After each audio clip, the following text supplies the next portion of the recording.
conspiring with Epstein.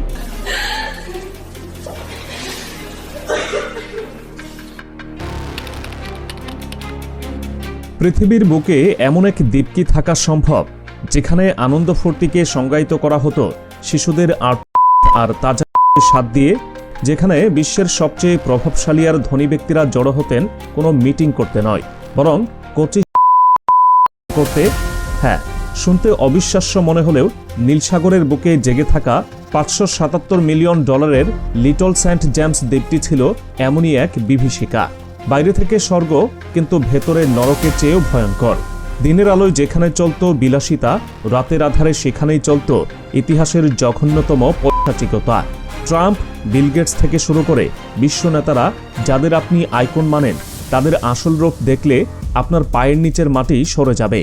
কি ছিল সেই দ্বীপে, যা জানলে আপনার রাতের ঘুম হারাম হয়ে যাবে? কেন এই দ্বীপকে বলা হচ্ছে আধুনিক যুগের একমাত্র জীবন্ত জাহান্নাম? চোখের সামনে থাকা স্বর্গের মুখোশ পরা এই নরকের আসল সত্যটা জানলে আপনি শিউরে উঠবেন।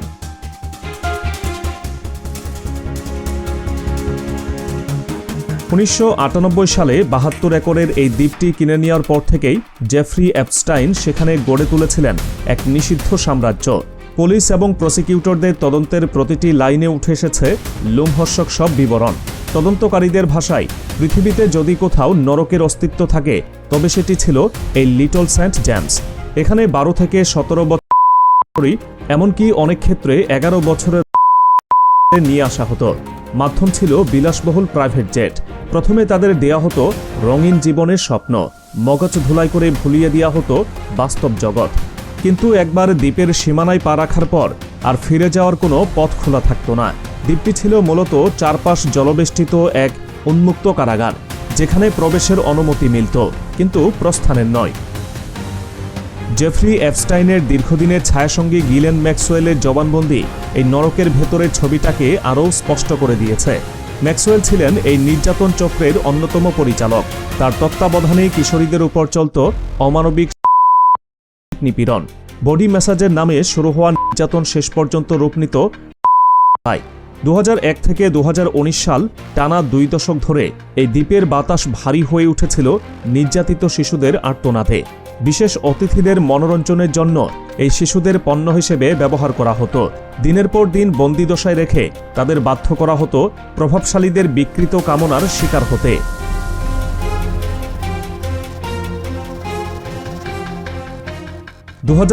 সালের 30 জানুয়ারি যুক্তরাষ্ট্রের বিচার বিভাগ এই মামলার তদন্ত সংক্রান্ত এক বিশাল তথ্যভাণ্ডার বিশ্বের সামনে উন্মুক্ত করে দেয়। এই নথিপত্রকে বলা হচ্ছে এপস্টাইন ফাইল। প্রায় 30 লাখ নথিপত্র, 2000 ভিডিও এবং 1,80,000 ছবি সম্বলিত এই ফাইলটি প্রকাশিত হওয়ার পর বিশ্বজুড়ে তোলপাড় শুরু হয়।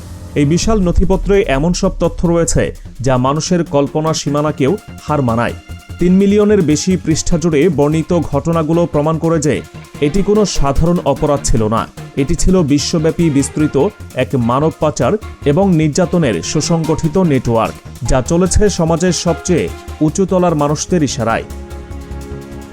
উন্মুক্ত হওয়া নথিপত্রে সবচেয়ে গা শিউরে ওঠা যে তথ্যটি সামনে এসেছে তা হল ক্যানিবালিজম ভক্ষণের অভিযোগ। ফাইলে উল্লেখ করা বিবরণ অনুযায়ী বিশ্বের অনেক প্রভাবশালী ব্যক্তি শুধুমাত্র লিপ্ত ছিলেন না, তারা কন্যা শিশুদের বেছে করে তাদের খেতেন।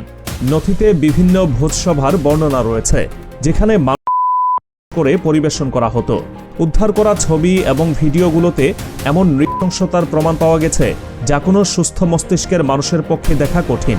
এই ফাইলগুলো চোখে আঙুল দিয়ে দেখিয়ে দেয় অর্থের বিনিময়ে এবং ক্ষমতার অপব্যবহার করে বছরের পর বছর ধরে এই জঘন্যতম অপরাধগুলো ধামাচাপা দিয়ে রাখা হয়েছিল।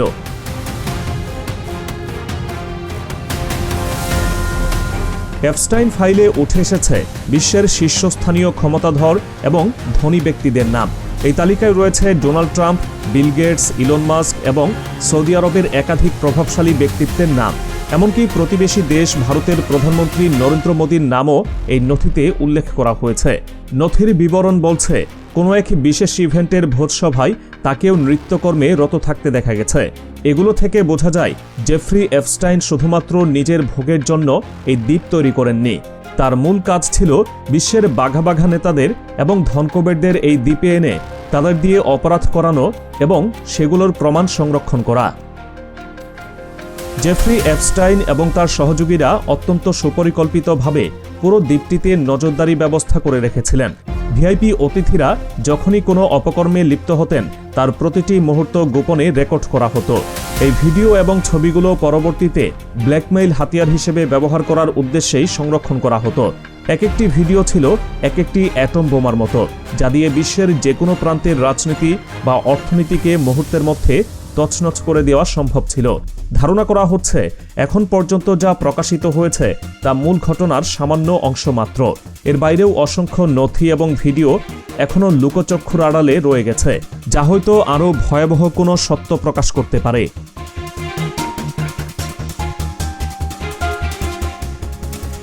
পশ্চিমা বিশ্বের এই বিকৃত সংস্কৃতির সঙ্গে যুক্ত ব্যক্তিরা সবাই সরাসরি নরমাংসভোজী না হলেও তারা এই ব্যবস্থার অবিচ্ছেদ্য অংশ। এদের মধ্যে কেউ সরাসরি অপরাধে লিপ্ত, আবার কেউ এই অপরাধীদের তোষামত করে নিজেদের স্বার্থ হাসিল করতে ব্যস্ত। মিডিয়া জগৎ থেকে শুরু করে আরব আমিরাতের ধনকুবের অনেকেই এই চক্রের সঙ্গে প্রত্যক্ষ বা পরোক্ষভাবে জড়িত। তারা ওয়েস্টার্ন কালচারের মোড়কে এমন এক জীবন ব্যবস্থা লালন করেন যার আড়ালে লুকিয়ে আছে এই পৈশাচিকতা। এর বাইরে হাস্যোজ্জ্বল প্রাণী সাজলেও ভেতরে ধারণ করে এক হিংস্র সত্তা। এপস্টাইন ফাইলের হাজার হাজার পৃষ্ঠার তথ্যের ভিড়ে বাংলাদেশের একটি প্রতিষ্ঠানের নামও উঠে এসেছে, যা অত্যন্ত উদ্বেগজনক। জেফ্রি এপস্টাইন এবং তার নেটওয়ার্কের লোলক দৃষ্টি যে দক্ষিণ এশিয়ার এই দেশটির উপরও ছিল তা ইমেইল চালাচালির মাধ্যমে পরিষ্কার হয়েছে।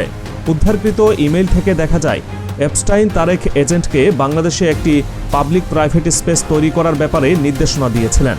তাদের ধারণা ছিল বাংলাদেশ একটি জনবহুল এবং জনপ্রিয় জায়গা, যেখানে তাদের এজেন্ডা বাস্তবায়ন করা সহজ হবে এবং এর মাধ্যমে বিপুল মুনাফা অর্জন করা সম্ভব হবে।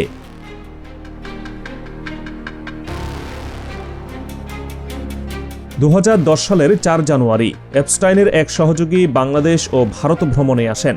এই সফরের মূল উদ্দেশ্য ছিল সরজমিনে পরিস্থিতি পর্যবেক্ষণ করা এবং বিনিয়োগের সম্ভাবনা যাচাই করা। তারা চেয়েছিল বাংলাদেশের আইসিডি-ডিআরবি কোম্পানির সঙ্গে 10 বছর মেয়াদী একটি চুক্তি করতে। যদিও সেই চুক্তি শেষ পর্যন্ত স্বাক্ষরিত হয়েছিল কিনা বা কতটুকু বাস্তবায়িত হয়েছিল সে ব্যাপারে ইমেইলে স্পষ্ট কোনো তথ্য পাওয়া যায়নি। তবে তাদের উদ্দেশ্য ছিল অত্যন্ত পরিষ্কার। তারা বাংলাদেশের মতো উন্নয়নশীল দেশগুলোতে বিপুল অঙ্কের বিনিয়োগের মাধ্যমে নিজেদের প্রভাব বিস্তার করতে চেয়েছিল এবং তাদের বিকৃত রুচির বিস্তার ঘটাতে চেয়েছিল। এপস্টাইনের মতো অপরাধীরা সাধারণত তৃতীয় বিশ্বের দেশগুলোকে টার্গেট করে। এর পেছনে মূল কারণ হলো তাদের গোপন এজেন্ডা বাস্তবায়ন।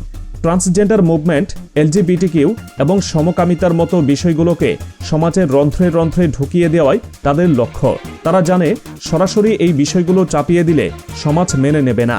তাই তারা বিভিন্ন কোম্পানি এবং এনজিওর মাধ্যমে বিনিয়োগ করে এবং ধীরে ধীরে নিজেদের সংস্কৃতি এবং বিকৃত রুচিগুলো সাধারণ মানুষের মধ্যে ছড়িয়ে দেয়। এটি তাদের দীর্ঘমেয়াদী চক্রান্তের একটি অংশ।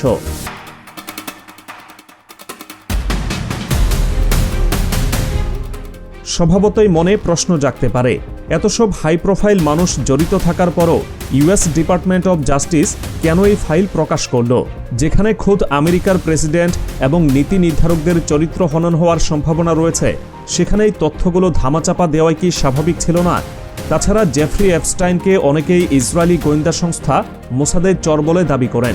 সিআইএ বা মোসাদের মতো শক্তিশালী সংস্থাগুলো কেন এই তথ্য ফাঁস আটকাতে ব্যর্থ হলো? নাকি এর পেছনে অন্য কোনো গভীর উদ্দেশ্য রয়েছে? এর উত্তর আছে তাদের সুদূরপ্রসারী সাইকোলজিক্যাল গেমের মধ্যে। এই তথ্যগুলো প্রকাশ করা হয়তো কোনো আকস্মিক ঘটনা নয়, বরং এটি একটি প্রক্রিয়ার অংশ। তারা চায় এই ধরনের খবরগুলো মানুষের কাছে পৌঁছাক।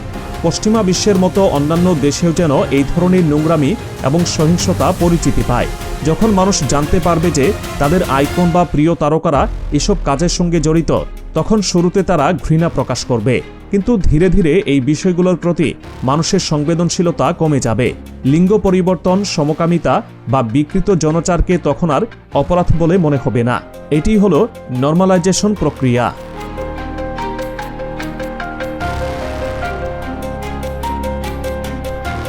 আমাদের সামনে এমন সব চরিত্রকে হিরো হিসেবে উপস্থাপন করা হয় যাদের আমরা অনুসরণ করি।